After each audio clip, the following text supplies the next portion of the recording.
ناظرین،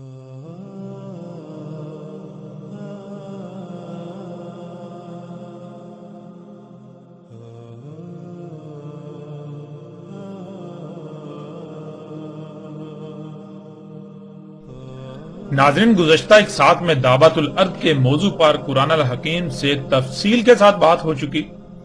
اب ہم دعوت الارض پر بات کریں گے روایات سے، یعنی محمد رسول اللہ علیہ السلام کے الفاظ کی روشنی میں جو ہم تک مختلف روایات کی صورت میں پہنچے، جنہیں احادیث کا نام بھی دیا جاتا ہے۔ جیسا کہ اس وقت آپ کو سکرین پر روایت نظر آ رہی ہے،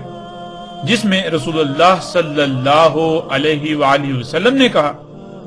دابا نکلے گا آرام دہ پرسکون عالی شان تیز رفتار دروازوں والی سواریوں سے، یعنی سات کے قریب نکلنے والا دابا عالی شان پرسکون آرام دہ تیز رفتار دروازوں والی سواریاں ہوں گی، جو مشکل ترین کٹھن دشوار گزار تنگ رستوں گھاٹیوں پہاڑی رستوں میں پرسکون آرام دہ اور تیز رفتاری کے ساتھ سفر کریں گی۔ ناظرین، لفظ دابا کے معنی ہم جان چکے۔ دابا کہتے ہیں مرحلہ بمرحلہ حرکت کرنے والی مخلوقات کو جو تیر کر رینگ کر چل کر اور اڑ کر حرکت کرتی ہیں، اور ہم یہ بھی جان چکے کہ اللہ نے اپنا سارے کا سارا دابا پانی سے خلق کیا، یعنی ایسی مخلوقات جو مرحلہ بمرحلہ حرکت کرتے ہوئے آگے بڑھتی ہیں، تیر کر رینگ کر چل کر اور اڑ کر حرکت کرتی ہیں، انہیں اللہ سبحانہ وتعالی نے پانی سے خلق کیا۔ لیکن اس کے برعکس قرب قیام الساعت نکلنے والا دابا، یعنی ایسی مخلوقات جو تیر کر رینگ کر چل کر اور اڑ کر حرکت کریں گی، وہ پانی کی بجائے عد سے یعنی زمین کے عناصر سے وجود میں آنا تھیں، جنہیں انسان نے اللہ کے مقابلے میں یا اللہ کے کاموں میں مداخلت یعنی شریک بنتے ہوئے خلق کرنا تھا۔ تو ناظرین، اس روایت میں محمد رسول اللہ علیہ السلام کے الفاظ بالکل صراحت کے ساتھ موجود ہیں کہ دابا نکلے گا آرام دہ پرسکون عالی شان تیز رفتار دروازوں والی سواریوں سے، جو مشکل ترین کٹھن دشوار گزار تنگ رستوں گھاٹیوں پہاڑی رستوں میں پرسکون آرام دہ اور تیز رفتاری کے ساتھ سفر کریں گی، یعنی قرب قیام الساعت عد سے وجود میں آنے والا دابا، یعنی ایسی مخلوقات جو تیر کر رینگ کر چل کر اور اڑ کر حرکت کریں گی، وہ انتہائی آرام دہ پرسکون عالی شان تیز رفتار اور دروازوں والی ایسی سواریاں ہوں گی جو مشکل ترین کٹھن ترین دشوار گزار تنگ رستوں گھاٹیوں پہاڑی رستوں میں پرسکون آرام دہ اور تیز رفتاری کے ساتھ سفر کریں گی۔ ناظرین، محمد رسول اللہ علیہ السلام نے آج سے 14 صدیاں قبل اس قدر صراحت کے ساتھ دعوت الارض کی وضاحت کر دی تھی، لیکن افسوس ان لوگوں پر جو دین کے ٹھیکیدار بنے رہے، انہوں نے اس حق کو انسانیت سے چھپا کر رکھ دیا۔ خود تو گمراہ تھے ہی، لیکن باقی انسانیت کو بھی اپنے ساتھ گمراہی پر پکا کر دیا۔ ناظرین، اب سوال یہ پیدا ہوتا ہے کہ محمد علیہ السلام کے ان الفاظ کے بعد بھی کیا کوئی شک رہ جاتا ہے کہ دعوت الارض کیا ہے؟ بالکل نہیں، بالکل نہیں۔ محمد رسول اللہ علیہ السلام کے الفاظ سے بالکل واضح ہو جاتا ہے کہ دعوت الارض کیا ہے، قرب قیام الساعت ارض سے وجود میں آنے والا دابا کیا ہے۔ اب ناظرین، بڑھتے ہیں اگلی روایت کی طرف۔ ناظرین، اس وقت سکرین پر جو روایت آپ کو نظر آ رہی ہے، سب سے پہلے اس روایت میں استعمال ہونے والے الفاظ کو جان لیتے ہیں تاکہ اس روایت میں محمد رسول اللہ علیہ السلام کے الفاظ کو آسان طریقے سے سمجھا جا سکے۔ اس میں پہلا لفظ ہے الدابا، جس پر پیچھے تفصیل سے بات ہو چکی کہ دابا کیا ہے، یعنی دابا کسے کہتے ہیں۔ دابا کہتے ہیں مرحلہ بمرحلہ حرکت کرنے والی مخلوقات کو جو تیر کر رینگ کر چل کر اور اڑ کر حرکت کرتی ہیں، یا پھر اسی طرح مرحلہ بمرحلہ آگے بڑھتی بڑھتی وجود میں آتی ہیں۔ اگلا لفظ 3 الفاظ کا مجموعہ ہے جس میں 2 الفاظ 2 حروف پر مشتمل ہیں اور ایک لفظ 2 حروف پر مشتمل. فتسم یا فتسم، فا تا سم یا سم. واضح رہے یہ لفظ سم یا سم سین سے ہے، نہ کہ سے یعنی سا سے. فا کے معنی ہے پس یعنی ہوگا ہی ہوگا، جو کہا جا رہا ہے وہ ہو کر رہے گا. تا کہتے ہیں پیچھے جو بھی عوامل ہیں ان کے ساتھ یا ان کی وجہ سے یا جس شے کا ذکر کرنا مقصود ہو اس کے لیے حرف تا کا استعمال کیا جاتا ہے. سم یا سم اس کے معنی ہے زہر،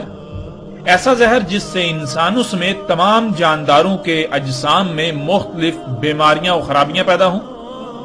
جو سب کے لیے موت اور بیماریوں کا سبب بنے. پھر اگلا لفظ آتا ہے خراطیم، جس کے معنی ہے کاربن کے اخراج والا سوراخ،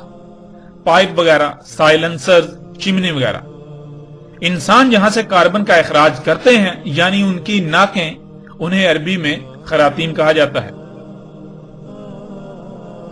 اگلا لفظ ہے یغمرون، جو کہ غمر سے ہے، جس کے معنی بھر جانے، ہر طرف ایک شے کے پھیل جانے، مکمل ہو جانے وغیرہ کے ہیں. اگلا لفظ ہے المختم یا ختم.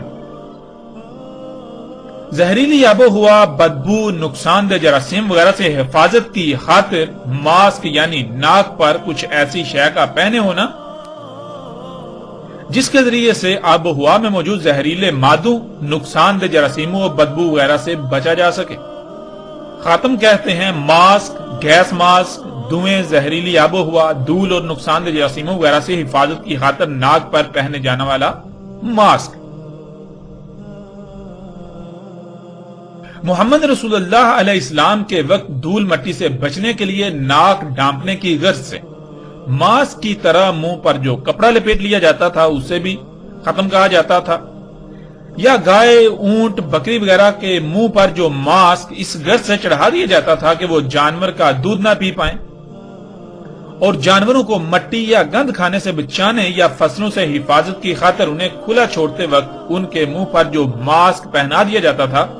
اسے ختم کہا جاتا تھا، جیسا کہ آپ سکرین پر تصاویر میں دیکھ سکتے ہیں. اب ناظرین آتے ہیں روایت کی طرف. محمد رسول اللہ علیہ السلام نے کہا جن عوامل سے دابا نکلے گا،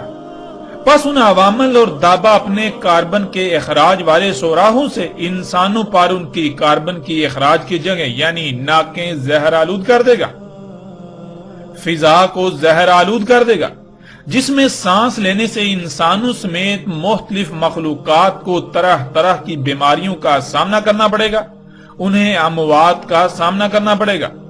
پھر وہ بھر جائیں گے تم میں، یعنی ہر طرف دابا پھیل جائے گا اور اس کا زہر بھی ہر طرف پھیل جائے گا، اور انسان بھی سب ایسے ہی ہوں گے جو اس زہر آلود آب و ہوا میں سانس لے رہے ہوں گے. ہر طرف ایسا ہی ماحول بن جائے گا، یہاں تک کہ کوئی شخص دابا خریدے گا، اسے کہا جائے گا یعنی اسے پوچھا جائے گا کہ کس سے خریدا، وہ کہے گا اس سے جس نے ناک پر ماسک پہنا ہوا ہے. ناظرین، دابت الارض کو سمجھنے کے لیے یہ روایت بہت ہی لاجواب ہے. اس میں محمد رسول اللہ علیہ السلام نے موجودہ وقت،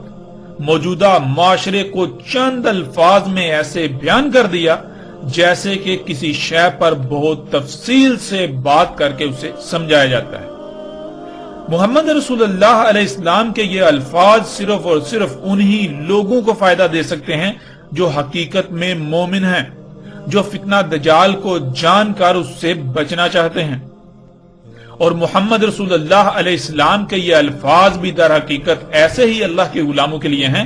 جن پر دجال کی حقیقت اور وقت کے تقاضوں کو سمجھنے میں مشکل ہو تو ان پر ان چند الفاظ کے ذریعے ساری حقیقت منکشف ہو جائے، ساری حقیقت واضح ہو جائے. ناظرین، آج آپ اپنی آنکھوں سے دیکھ رہے ہیں جس دور میں آپ رہ رہے ہیں اس کے بڑے بڑے شہر بالکل وہی نقشہ پیش کر رہے ہیں. جو محمد رسول اللہ علیہ السلام نے اپنے الفاظ میں بیان کر دیا۔ جہاں سے دابا کا اخراج ہو رہا ہے، یعنی جن عوامل سے دابا خلق کیا جا رہا ہے، ان جگہوں کی خراطیم یعنی ان کے کاربن کے اخراج والے سوراخوں سے، جنہیں اردو میں چمنیاں کہا جاتا ہے، ان چمنیوں سے جو مادے طرح طرح کی زہر آلود گیسوں کی صورت میں خارج ہو رہے ہیں، انہوں نے آب و ہوا کو زہر آلود کر دیا۔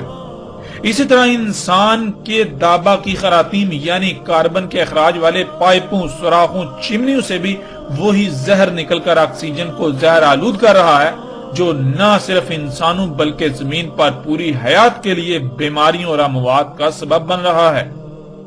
جیسا کہ یہ سب مناظر آپ اپنی آنکھوں سے سکرین پر دیکھ رہے ہیں۔ ناظرین، انسان کا خلق کردہ دابا یعنی انسان کی اللہ کے مقابلے پر خلق کردہ اپنی سواری کی حاجت کو پوری کرنے کے لیے تیر کر، رینگ کر، چل کر اور اڑ کر حرکت کرنے والی مخلوقات، جنہیں عربی میں دابۃ الارض کہا جاتا ہے، یہ دابا اور جہاں یہ دابا تیار ہوتا ہے، جن کارخانوں میں اس کو خلق کیا جاتا ہے، ان کارخانوں کی خراطیم یعنی چمنیوں سے گیسوں کے خارج کرنے والی جگہوں سے نکلنے والے زہریلے ذرات سے بھرپور دھوئیں نے، ان طرح طرح کی زہریلی گیسوں نے آج پوری دنیا کی فضا کو نہ صرف اس زہریلے دھوئیں یعنی ان زہریلی گیسوں سے بھر دیا، بلکہ انسانوں کی ناکیں ان پر زہر آلود کر دیں۔ آپ تصاویر میں مختلف شہروں کو ان دھوؤں سے یعنی ان گیسوں سے بھرا ہوا دیکھ سکتے ہیں، اور دابا کے خارج کردہ اس زہریلے دھوؤں یعنی طرح طرح کی زہریلی گیسوں سے دنیا میں ہر سال لاکھوں کی تعداد میں اموات ہو رہی ہیں، اور تقریباً ہر انسان کسی نہ کسی بیماری کا شکار ہے، اور اس کے علاوہ زمین پر تمام کی تمام حیات کے لیے زہر قاتل بن چکا ہے۔ ناظرین، اب سوال یہ پیدا ہوتا ہے کہ محمد رسول اللہ علیہ السلام نے دابۃ الارض کے بارے میں جو کہا، کیا اس کے بعد بھی دابۃ الارض کی پہچان میں کوئی شک رہ جاتا ہے؟ وہ لوگ جو آج تک اپنے نظریات و عقائد کو دابۃ الارض کا نام دے کر کہ وہ ایک جانور ہوگا اور زمین سے نکلے گا پھر اس کا انتظار کر رہے ہیں، ان سے سوال ہے کہ کیا تمہارا وہ جانور پوری دنیا کی فضا کو زہر آلود کر دے گا؟ کیا وہ طرح طرح کی زہریلی گیسوں کو خارج کرے گا؟ کیا ان گیسوں سے انسانوں سمیت زمین کی تمام حیات کو نقصانات کا سامنا کرنا پڑے گا؟ کیا انسانوں سمیت باقی جانداروں کو طرح طرح کی بیماریوں سمیت ایک بڑی تعداد میں اموات کا سامنا کرنا پڑے گا؟ اور ناظرین، مرزا غلام احمد قادیانی کو رسول، مہدی اور مثل عیسیٰ سمجھنے والوں سے بھی یہی سوالات ہیں کہ مرزا غلام احمد قادیانی نے مسلمانوں کے مذہبی علماء کو دابۃ الارض قرار دیا، تو کیا مسلمانوں کے علماء کے اجسام میں ایسی چمنیاں نصب ہیں جن سے وہ طرح طرح کی زہریلی گیسیں خارج کرتے ہیں، جس سے وہ طرح طرح کی زہریلی گیسیں خارج کر کے پوری دنیا کی فضا کو زہر آلود کر رہے ہیں؟ اور ان زہریلی گیسوں سے کیا پوری دنیا میں انسانوں سمیت مختلف جاندار لاکھوں کی تعداد میں اموات کا شکار ہو رہے ہیں، طرح طرح کی بیماریوں کا شکار ہو رہے ہیں؟ کیا مسلمانوں کے علماء ایسی زہریلی گیسیں خارج کر رہے ہیں جس سے انسانوں سمیت تمام جانداروں کو طرح طرح کی بیماریوں سمیت اموات کا سامنا کرنا پڑ رہا ہو، جن سے انسانوں کو سانس لینے میں دشواری کا سامنا ہو؟ اور پھر مرزا غلام احمد قادیانی نے ایک کیڑے کو دابۃ الارض قرار دیا، تو کیا اس میں یہ تمام تر صلاحیتیں پائی جاتی تھیں؟ جان لو، مرزا غلام احمد قادیانی اگر اللہ کا رسول تھا تو اس کا دعویٰ غلط نہیں ہو سکتا تھا، اور اگر اس کا دعویٰ غلط ثابت ہو جاتا ہے تو وہ اللہ کا رسول نہیں بلکہ وہ ایک دھوکے باز اور جھوٹا مکار شخص تھا۔ حقیقت آپ کے سامنے ہے، جیسے جیسے آگے بڑھیں گے تو مرزا غلام احمد قادیانی سمیت ایسے ہی باقی جتنے بھی دھوکے باز ہیں جو علماء کے نام پر دن رات اللہ سے دشمنی کر رہے ہیں، زمین و آسمانوں میں فساد کی بنیاد کا کردار ادا کر رہے ہیں، جو انسانیت کو آگ میں جھونک رہے ہیں، ان سب کی حقیقت آشکار ہوتی جائے گی۔ جو لوگ یہ کہتے ہیں کہ یہ جدید سواری کے ذرائع جو کہ انسان کے اپنے ہی ہاتھوں سے خلق کردہ ہیں، جو زمین و آسمانوں میں فساد عظیم کا سبب ہیں، جن کی وجہ سے اسات آئے گی کہ ایسا کچھ نہیں، یہ دعوت الارض نہیں ہے، بلکہ وہ تو ایک جانور ہوگا یا کچھ بھی نظریات و عقائد رکھتے ہوں۔ نہ صرف ہمارا ان کو کھلم کھلا چیلنج ہے، بلکہ پیچھے جو چند سوالات کیے گئے اگر وہ سچے ہیں تو انہیں ان سوالات کے جوابات دینا ہوں گے۔ اب ناظرین بڑھتے ہیں اگلی روایت کی طرف کہ محمد رسول اللہ علیہ السلام نے دعوت الارض کے بارے میں مزید کیا رہنمائی کی۔ ناظرین اس وقت سکرین پر آپ کو جو روایت نظر آ رہی ہے، حسب سابق سب سے پہلے ہم اس روایت میں استعمال ہونے والے الفاظ کو جان لیتے ہیں، اس کے بعد ہم روایت پر بات کریں گے۔ ان میں پہلا لفظ ہے عاشب، جس کے معنی ہے دشوار گزار پہاڑی رستے، گہری کھائیاں، گھاٹیاں، پگڈنڈیاں، پہاڑی درے، گھنے جنگلات والے دشوار گزار پہاڑی سلسلے اور وادیاں، شاہنما رستے، تنگ رستے، سرنگنما رستے اور دروازے وغیرہ۔ اگلا لفظ ہے جیاد، جس کے معنی ہیں انتہائی تیز رفتار، پرسکون اور آرام دہ سواریاں۔ پھر اگلا لفظ ہے صرخ، بہت اونچی گرجدار آواز پیدا کرنا جسے قریب سے سننا کانوں کے لیے تکلیف دہ ہو، اتنا اونچی آواز میں چیخنا کہ سننے والے کے کان میں درد ہو، اچانک پرتشدد ہوا کا سخت طوفان ایک مقام سے پیدا ہونا، انتہائی اونچی دہشت ناک آواز نکالنا، انتہائی اونچی دہشت ناک آواز مسلسل نکالتے رہنا۔ اگلا لفظ ہے خافق، کسی ہوا میں پروں سے اڑنے والی شے کا اڑنا یا نیچے اترنا، دونوں میں سے ایک مقام۔ اور لفظ خافقین، کسی بھی ایسی شے جو پروں سے ہوا میں اڑتی ہے اس کا زمین سے اوپر اڑنا اور نیچے اترنا، یعنی اس کا اڑنا اور نیچے اترنا، جسے انگلش میں ٹیک آف اور لینڈنگ کہا جاتا ہے۔ محمد رسول اللہ علیہ السلام نے کہا انتہائی بری ناپسندیدہ ہیں دشوار گزار پہاڑی رستوں، پہاڑی دروں، تنگ اور دشوار گزار رستوں، کٹھن اور مشکل ترین رستوں، جنگلات نما وادیوں، شاخنما رستوں، گہری گھاٹیوں، گہری کھائیوں میں یا ان پر چلنے والی دروازوں والی آرام دہ پرسکون انتہائی تیز رفتار سواریاں۔ محمد رسول اللہ علیہ السلام نے یہ سواریہ انداز میں کہا، یعنی یہ کون سی سواریاں ہیں، کن سواریوں کا ذکر کیا جا رہا ہے، تو ساتھ ہی محمد رسول اللہ علیہ السلام نے اس کا بھی جواب دے دیا، وہ سواریاں دابا نکلے گا، پس وہ ایسے سفر کے لیے انتہائی گرجدار، دہشت ناک آواز اور ہوا کا پرتشدد طوفان پیدا کرے گا، پس اس کی آواز سن لیں گے جو اس پروں سے اڑنے والے کے اڑنے کے مقام سے نیچے اترنے کے مقام کے درمیان ہوں گے۔ ناظرین، رسول اللہ علیہ السلام نے قرب قیام الساعت کے حوالے سے جو بھی رہنمائی کی اس میں ایسے الفاظ استعمال کیے جو ایک تو وسیع المانی ہیں اور دوسرا وہ بہت ہی گہرائیوں اور وسطوں والے ہیں۔ ایک ایک لفظ گویا کہ لا تعداد صفحات پر مشتمل ایک کتاب ہو۔ اس روایت میں محمد رسول اللہ علیہ السلام کے الفاظ کی جتنی بھی گہرائی میں جانے کی کوشش کی جائے وہ کم ہے، لیکن اس کے باوجود یہ چند الفاظ آج کی حقیقت کو ایسے کھول کھول کر بیان کر رہے ہیں کہ جیسے محمد رسول اللہ علیہ السلام آج ہمارے درمیان موجود ہیں اور وہ آگاہ کر رہے ہیں۔ یہ ایسے الفاظ ہیں جو قرآن کی طرح ہر دور کے لیے اپنے اندر رہنمائی سموئے ہوئے ہیں۔ آج ہمارے لیے سمجھنا بالکل بھی مشکل نہیں کہ وہ کون سی سواریاں ہیں جو ایسے دشوار گزار رستوں پر تیز رفتاری سے سفر کرتی ہیں اور ان میں بہت ہی آرام دہ پرسکون سفر ہوتا ہے۔ پھر وہ سواریاں دروازوں والی بھی ہیں۔ ایسی خصوصیات کی حامل تمام سواریوں کو رسول اللہ علیہ السلام نے دعوت الارض کہا، جو قیام الساعت کی اشراط میں سے ایک شرط تھی۔ محمد رسول اللہ علیہ السلام نے بتایا کہ ایسے مشکل دشوار گزار ترین علاقوں رستوں پر سفر کرنے والی سواریاں وہ دابا ہوگا جو قرب قیام الساعت نکلے گا۔ پھر جیسے اللہ سبحانہ و تعالیٰ نے قرآن میں بالکل کھول کر واضح کر دیا کہ دابا کیا ہے، جس میں ٹانگوں پر چلنے والے، پیٹ کے بل رینگنے والے اور اسی طرح فضا میں اڑنے والے سب کے سب جاندار اللہ کے دابا ہیں، جن میں انسان کا بھی شمار ہوتا ہے، وہ سب تو اللہ کا دابا ہے جسے اللہ سبحانہ و تعالیٰ نے قرآن میں کہا کہ ہم نے اسے پانی سے خلق کیا، کس کس مقصد کے لیے خلق کیا، ان میں غور و فکر کرنے سے وہ سب بھی واضح ہو جاتا ہے۔ جیسے کہ ان میں گدھے، گھوڑے، اونٹ وغیرہ سواری کے ذرائع تھے، لیکن آج وہ سب تو ناپید ہونے کے قریب چلا گیا،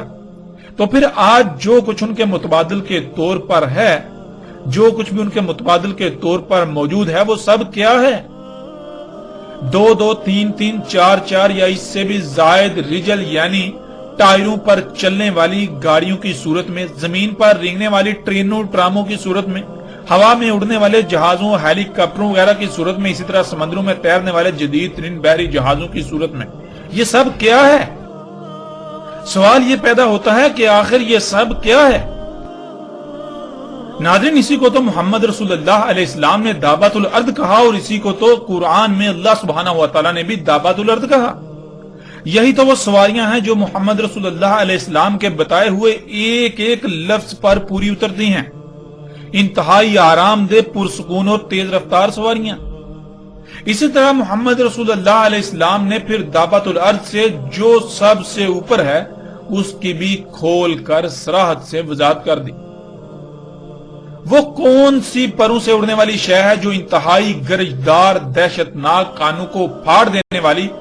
آواز اچانک پیدا کرتی ہے اور مسلسل وہی آواز نکالتی ہے، اور جب آواز نکالتی ہے تو ہوا کا انتہائی تیز پرتشدد طوفان پیدا ہوتا ہے۔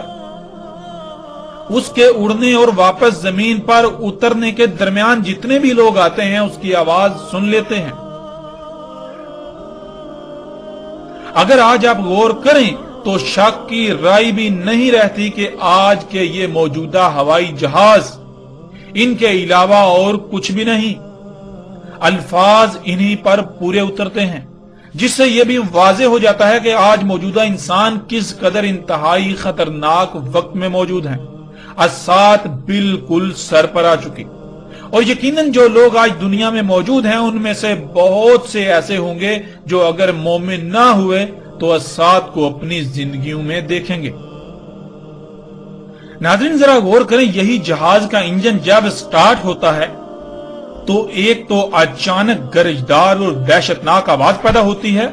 اور دوسرا وہ سامنے سے ہوا کو لے کر پیچھے کو اتنی تیزی سے نکالتا ہے کہ اگر کوئی گاڑی یا انسان وغیرہ اس کے پیچھے کھڑے ہوں تو انہیں اڑا دے گا، اور اگر کوئی شے اس کے انجن کے سامنے آ جائے تو اسے اپنی طرف کھینچ لیتا ہے۔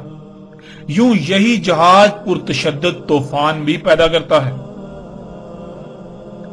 محمد رسول اللہ علیہ السلام نے تو رائی برابر بھی کسر نہیں چھوڑی صراحت میں، لیکن حیران کن بات یہ ہے کہ ایک ایسے وقت میں جب کوئی بھی انسان ان اشیاء کے بارے میں تصور بھی نہیں کر سکتا تھا،